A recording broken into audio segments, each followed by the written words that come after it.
Marc Marquez, rider baru pabrikan Ducati Lenovo itu, sudah tidak bisa lagi berbuat licik seperti yang dilakukan pada MotoGP seri Amerika bulan lalu.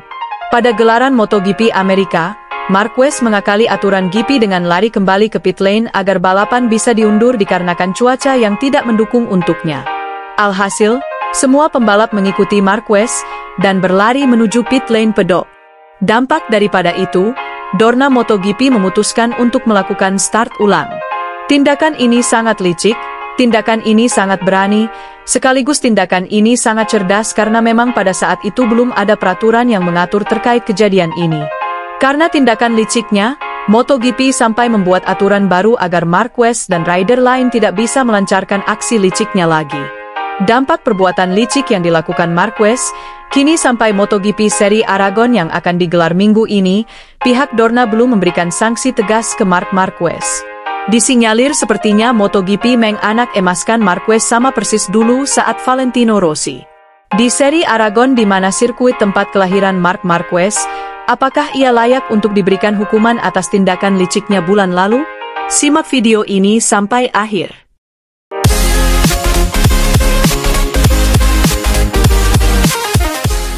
Dampak dari MotoGP yang chaos di sirkuit Amerika, kini MotoGP sudah menerapkan aturan baru. Peraturan ini mencegah tindakan curang seperti yang dilakukan Marc Marquez pada seri MotoGP Amerika bulan lalu. Maka dari itu, pada gelaran MotoGP Aragon minggu ini, semua pembalap tidak bisa lagi melakukan tindakan curang seperti yang dilakukan Marc Marquez. Adapun perilaku kotor yang dilakukan Marc Marquez bulan lalu saat gelaran MotoGP Amerikan, Marquez tidak bisa diberikan hukuman. Pada peraturan resmi dari Dorna MotoGP, tidak ada larangan pembalap tidak boleh kembali ke pit lane saat start akan dimulai. Artinya, semua pembalap boleh kembali ke pit lane saat start akan dimulai.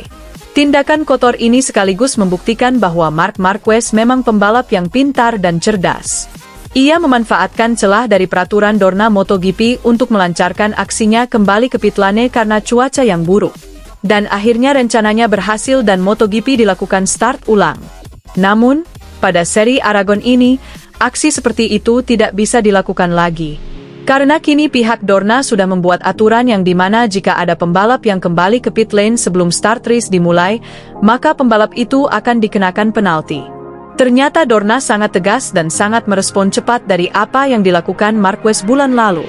Sementara itu, Fabio Quartararo, mantan juara dunia MotoGP 2021, kini tak lagi tersenyum lebar di paddock Yamaha. Ketegangan antara dirinya dan tim pabrikan asal Jepang itu makin terlihat di musim 2025 ini. Hasil buruk di MotoGP Aragon, motor yang dianggap tertinggal teknologi, dan minimnya respons dari manajemen Yamaha, membuat Quartararo dikabarkan marah besar, bahkan siap hengkang ke Ducati. Quartararo bukan nama sembarangan. Sejak merebut gelar dunia di musim 2021, ia menjadi harapan utama Yamaha dalam persaingan dengan dominasi Ducati dan Honda. Namun, sejak 2022 hingga 2025, performa Yamaha terus menurun drastis. Dalam wawancara setelah balapan di Aragon, Quartararo mengatakan, "Kami, Yamaha, terus bicara soal peningkatan, tapi nyatanya motor ini masih jauh dari kompetitif. Saya tidak bisa bertarung dengan Ducati atau KTM. Rasanya seperti balapan sendirian." Pernyataan itu menjadi sinyal keras. Ini bukan sekedar kritik biasa, tapi bentuk kemarahan yang terpendam lama. Salah satu sumber utama kemarahan Quartararo adalah lambatnya pengembangan motor Yamaha.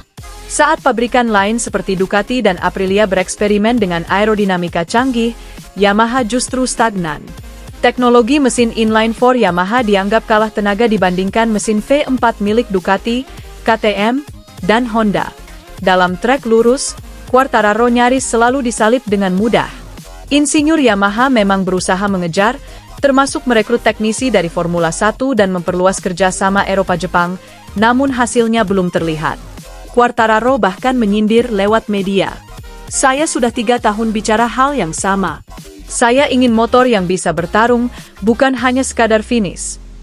Dalam beberapa pekan terakhir, rumor makin menguat bahwa Quartararo tengah menjajaki peluang pindah ke Ducati, terutama ke tim pabrikan atau tim satelit Gresini menggantikan Alex Marquez jika tempat tersedia. Ducati sendiri memiliki 8 motor di grid dengan sistem manajemen performa yang sangat kompetitif. Jika salah satu rider seperti Alex Marquez naik ke tim utama atau keluar, posisi di tim satelit bisa terbuka lebar untuk Quartararo. Beberapa sumber menyebut bahwa manajemen Quartararo telah menjalin komunikasi dengan Ducati Choice sejak awal musim. Bahkan, dalam Grand Prix di Inggris minggu lalu, Quartararo terlihat bertemu secara informal dengan salah satu petinggi Ducati di paddock. Apakah ini hanya kebetulan? Atau sinyal kuat? Wilco Zellenberg, manajer tim Yamaha saat ini, mengakui bahwa situasi dengan Quartararo tidak ideal. Namun ia membantah bahwa hubungan sudah memburuk. Kami tahu Fabio frustasi, dan kami juga frustasi. Tapi kami sedang bekerja keras. Masih ada waktu untuk membalikkan keadaan. Masalah Yamaha bukan hanya soal motor, tapi juga soal filosofi kerja yang dianggap terlalu lambat beradaptasi. Beberapa pembalap sebelumnya seperti Maverick Vinales dan Jorge Lorenzo juga sempat mengeluhkan hal serupa, sulitnya berinovasi cepat di bawah sistem Jepang yang konservatif. Kini, Quartararo seolah menghadapi dilema, loyalitas terhadap tim yang membesarkan namanya, atau kesempatan baru di tim yang lebih menjanjikan masa depan? Musim ini mungkin belum selesai, tapi situasi Quartararo dan Yamaha tampak semakin tidak harmonis. Di balik senyum tipisnya di depan kamera, ada kekecewaan yang makin dalam. Jika Yamaha gagal menunjukkan kemajuan signifikan di paruh musim kedua, bukan tidak mungkin kita akan melihat Fabio Quartararo meninggalkan biru Yamaha dan beralih ke merah Ducati. Dan jika itu terjadi, MotoGP akan menyaksikan sebuah perpisahan emosional antara sang juara dan tim yang tak lagi mampu mengimbangi ambisinya.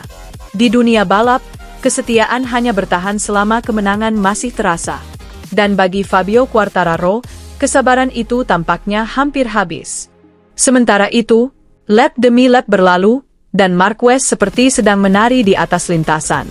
Ia bukan sekadar membalap, ia sedang menghidupkan kembali harapan. Sorakan meledak dari tribun utama. Ia memimpin dan kali ini, ia tidak menoleh ke belakang. Marquez mempertahankan posisi terdepan dengan ketenangan luar biasa. Setiap tikungan, setiap pengereman, setiap akselerasi semuanya sempurna dan presisi. Di lap terakhir, para komentator nyaris kehilangan suara karena kegembiraan. Dan ketika bendera kotak-kotak dikibarkan, Marc Marquez melewati garis finish pertama dan mampu sapu bersih free practice pada hari pertama di sirkuit kelahirannya sendiri. Tangannya terangkat tinggi, sorot matanya berkaca. Ini bukan sekadar kemenangan. Ini penebusan. Ini pernyataan keras, saya telah benar-benar kembali. Di Parc Ferme, saat Marquez turun dari motor, berlutut lalu mencium aspal dan tanah yang dulu menyakitinya, kini menjadi saksi kebangkitannya. 1 tahun saya menunggu momen ini, ujarnya dengan suara bergetar dalam wawancara pasca balapan. Saya tidak pernah menyerah, saya tidak pernah berhenti percaya. Dan hari ini, semua kerja keras itu terbayar. Hasil sapu bersih hari pertama ini membuat Marquez bangkit dan semakin percaya diri. Setelah menjalani operasi lengan, pindah dari tim pabrikan Honda ke tim satelit Gresini Ducati, dan melewati masa-masa kelam penuh keraguan, Marquez membungkam semua kritik dari fans Valentino Rossi yang sempat mengolok-oloknya. Ia membuktikan bahwa tekad bisa mengalahkan rasa sakit. Bahwa seorang juara sejati tidak diukur hanya dari jumlah trofi, tetapi dari cara ia bangkit setelah terjatuh. MotoGP kini tidak lagi hanya soal siapa tercepat.